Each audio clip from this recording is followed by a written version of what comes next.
Hey friends, welcome back. Let me take you to a place where the earth itself is at war, with fire from the sky and thirst in the soil. On October 4th, 2025, in the heart of Ouagadougou, President Ibrahim Traoré stood before thousands and declared a promise so bold it silenced even his critics. He didn't speak of armies or politics, he spoke of water. In 10 years, he said, Burkina Faso will drill 100,000 wells, so no child dies of thirst and no family abandons their land to the desert. For a moment, the crowd roared, and then the world held its breath. This was not a speech, it was a challenge to nature itself. In a land where drought kills faster than bullets, Traoré was declaring war against the invisible enemy, the desert. But here's the question that echoes beyond the Sahel. Can one man truly defeat the desert, or is this destiny chasing a mirage? Because this is not just about water. It's about survival, dignity, and the right of a people to stand tall in their own dust. Every nation faces its trial by fire. For Burkina Faso, that fire is thirst. And for Ibrahim Traoré, this is the moment that will decide whether he is remembered as a visionary or a dreamer who challenged the sun. If you believe that Africa's awakening is not a story of pity but of power, you're in the right place. We're just getting started, so stay with us, think deeply, and subscribe to follow this journey of courage, resilience, and the rise of a new Africa.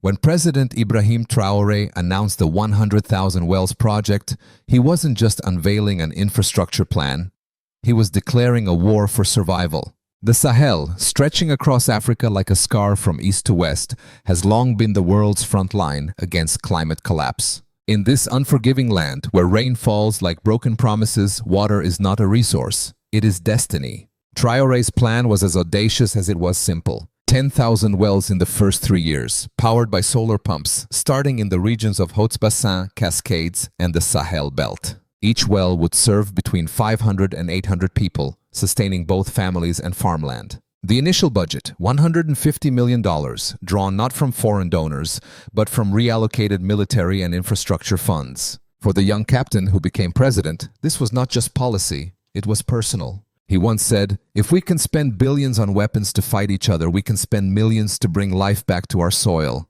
The line resonated across Africa because it wasn't merely a quote, it was a declaration of values. Burkina Faso would not wait for saviors. It would dig for its own salvation. Critics mocked the idea. They called it naive, unrealistic, too costly for a nation with a GDP barely reaching $20 billion. They asked, where will you find the money, the machines, the expertise? But Traoré had something rarer than capital. He had conviction. He redirected defense funds, ordered the military's engineering corps to train as hydrology units, and brought back Burkinabe scientists from abroad. Soon, across the plains, the first drilling rigs appeared. Children gathered to watch as the earth split open and water gushed upward like liquid gold. In a nation long defined by drought, those first drops shimmered like victory medals. Still, questions hung in the air like dust over the desert. Could $150 million really build a water revolution? Would corruption, logistics, or sabotage choke the dream before it bloomed? Each well would become a test of faith, discipline, and national unity. And yet hope began to spread. On radio stations, the phrase 100,000 wells for 20 million lives became a song, an anthem for survival. University students painted murals of Traoré handing a bucket of water to a child, not as a ruler, but as a father of a thirsty nation.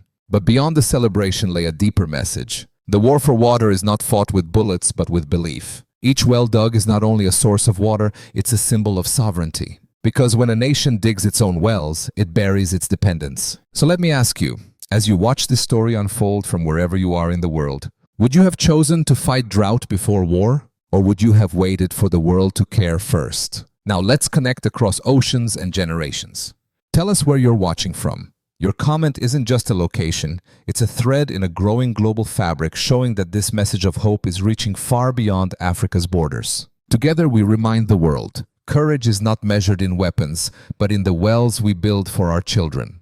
Leadership in Burkina Faso has never been a ceremonial title. It's a burden carved by drought, fear, and expectation. For President Ibrahim Traoré, leading this nation is not about speeches in palaces, it's about standing in the dust beside his people. Every drop of water found is a decision made between defense and survival, between now and the next generation.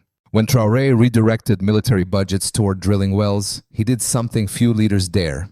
He chose creation over confrontation. Inside government walls, some whispered that this move was reckless. But Traoré's philosophy is brutally simple. If we fight only to survive today, we will lose tomorrow.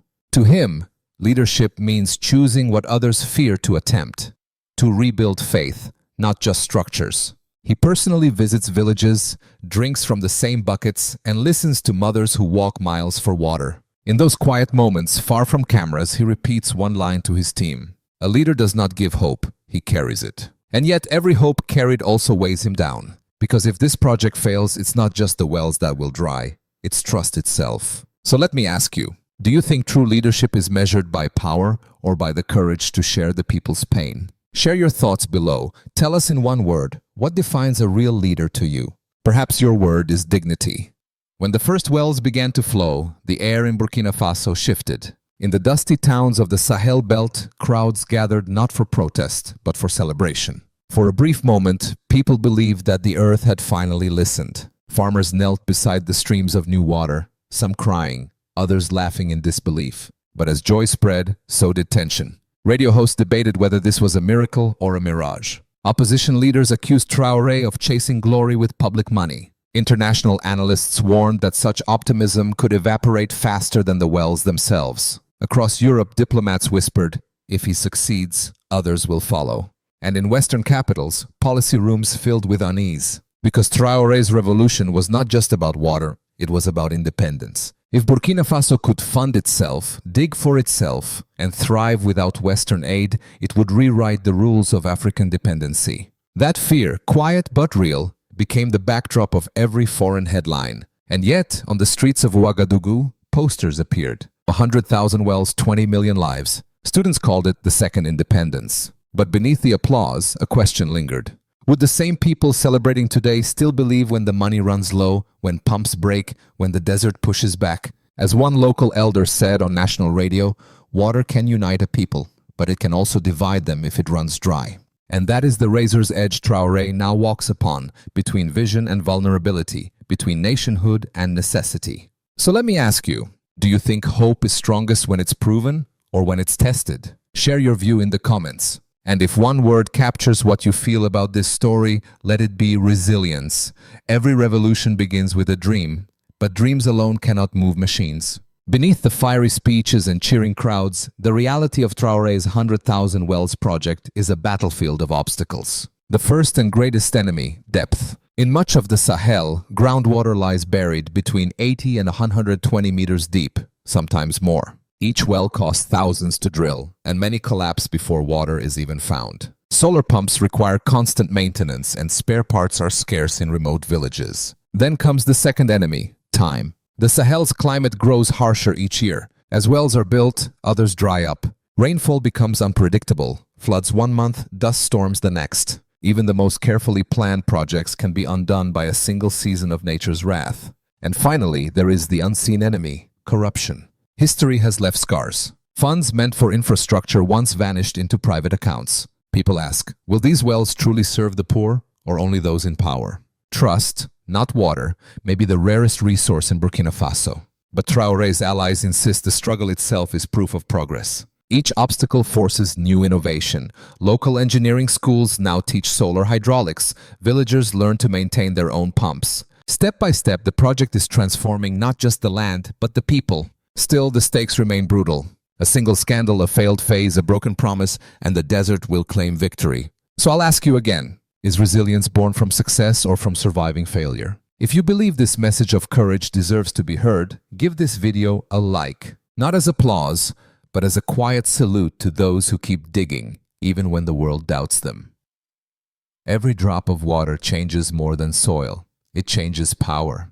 As the wells spread across Burkina Faso, they did not just bring relief, they reshaped politics. In villages where water once meant walking miles each day, communities began to rebuild. Markets reopened, children returned to school, and small farms revived. Women who once carried jugs under the burning sun now organized cooperatives, selling vegetables grown from well irrigation. But with hope came new tensions. Local elites began fighting over control of wells, claiming ownership of the pumps. In some places, rival groups demanded access fees. The very water meant to unite the nation was starting to divide it. In parliament, opposition parties accuse the government of favoritism, of drilling more wells in loyal regions and neglecting others. Protests emerged, not for freedom, but for fairness. And yet, amid the turmoil, something remarkable was happening. Ordinary citizens were beginning to speak, organize, and demand accountability. The thirst for water had awakened a thirst for justice. Internationally, the ripple effect was undeniable.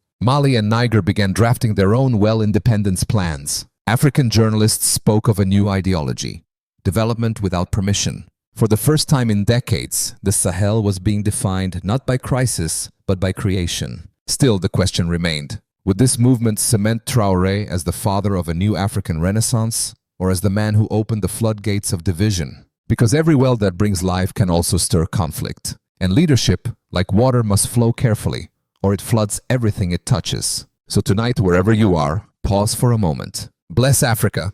Pray that these wells bring not only water but wisdom, that hope may never run dry. Amen. The desert has always been patient. It waits for mankind to tire. But in Burkina Faso, something unprecedented is happening. For the first time in generations, the people are not fleeing the desert. They are fighting it back. President Ibrahim Traoré's 100,000 wells project has now evolved beyond engineering. It has become a national movement, a test of resilience, and a blueprint for Africa's future. But the journey forward is as complex as the wells themselves. The next phase, starting in early 2026, will focus on training local hydrologists, mechanics, and solar engineers. Instead of importing expertise, Burkina Faso plans to export it. The government is launching water academies in Bobo Dioulasso and Ouahigouya, institutions designed to make knowledge the nation's deepest well. Parallel to this, a new generation of farmers is learning climate-smart agriculture, growing crops that demand less water but yield more profit. Tomatoes, onions, and mango orchards now sprout where only dust once lived. This transformation is not just agricultural, it's spiritual. For a country long defined by survival, prosperity feels revolutionary. And yet the path remains steep, funding remains tight, and every success story creates new expectations. When water flows, people demand roads. When farms bloom, they ask for markets. Each victory, no matter how small, births a new struggle, proof that progress never travels alone. Traoré's government now seeks regional partnerships, envisioning a Sahel-wide alliance for water independence, connecting wells from Burkina Faso to Mali, Niger, and Chad. He calls it the Green Belt of Unity, a living wall against the advance of the Sahara. If realized, it would turn one of the world's harshest regions into a corridor of hope and cooperation. But the dream is fragile. Political rivalries, extremist attacks, and financial pressure could still erode it. Even within his own ranks, some warn that vision without stability is like a well without depth. It collapses under pressure. Still, Traoré persists, insisting that Africa's future will not be imported, it will be built, one well at a time. His words echo through schools and marketplaces alike. Water is not just life, it is freedom. Freedom, that word now carries new meaning. It no longer means separation from colonizers, but liberation from dependency, from drought, from doubt itself. And that may be the truest revolution of all. So I'll leave you with this question. When a nation dares to dream beyond survival, what does it become? Share your thoughts below. And if one word captures how you see this new Africa rising, let it be hope. For many Americans watching from afar, the story of Burkina Faso feels strangely familiar. It echoes the 1930s, the Dust Bowl, the Tennessee Valley Authority, and the belief that a determined people could rebuild their destiny from drought and despair. Back then, the U.S. turned rivers into power. Now Africa is turning wells into freedom. President Ibrahim Traoré's 100,000 wells project carries the same moral weight as Roosevelt's New Deal. The idea that infrastructure is not just construction, it is redemption. Every drill, every pump, every drop mirrors the spirit that once electrified rural America. The courage to create light where there was only darkness. In Washington and Brussels, analysts debate whether this Burkina model could redefine development aid itself. If Africans can fund, manage, and sustain their own projects, the balance of global influence may shift forever. And perhaps that is what frightens old powers the most. A continent that no longer asks, but acts. The question for the West is simple yet uncomfortable. Will we support this awakening or compete against it? Let's bridge continents for a moment. Tell us in the comments one word that represents what global unity means to you. Maybe it's solidarity. And if you believe stories like this deserve to be heard, subscribe. Join a community where truth crosses borders and where hope is still the strongest currency we share. History remembers leaders not only for what they built, but for what they believed could be built. For President Ibrahim Traoré, the 100,000 wells project is more than policy. It is a wager with destiny itself. If the wells succeed, he will not just quench thirst. He will redefine what it means to lead in Africa. But if they fail, the loss will echo far beyond Burkina Faso. It will echo through every nation that once dared to hope. Still, even now, the drilling continues. Children fill their buckets with clear water, and their laughter rises above the hum of solar pumps. In that sound, something powerful stirs. The quiet rhythm of a continent choosing life over fear. Across the Sahel, people whisper, if even one well stands, we have already begun to win. Because victory here isn't measured in money or applause, it's measured in every heartbeat that refuses to give up. So I'll leave you with this question. Do you believe this is Africa's long-awaited rebirth, or just another mirage in the sand? If your heart says this story matters, share it. If your spirit believes that nations can rise from dust to dignity, stay with us. Together we celebrate resilience, sovereignty, and faith, the true triumph of the human will. Victory to those who endure, prosperity to those who dream, and may God bless Africa. Amen. Subscribe to follow the next chapter of this awakening.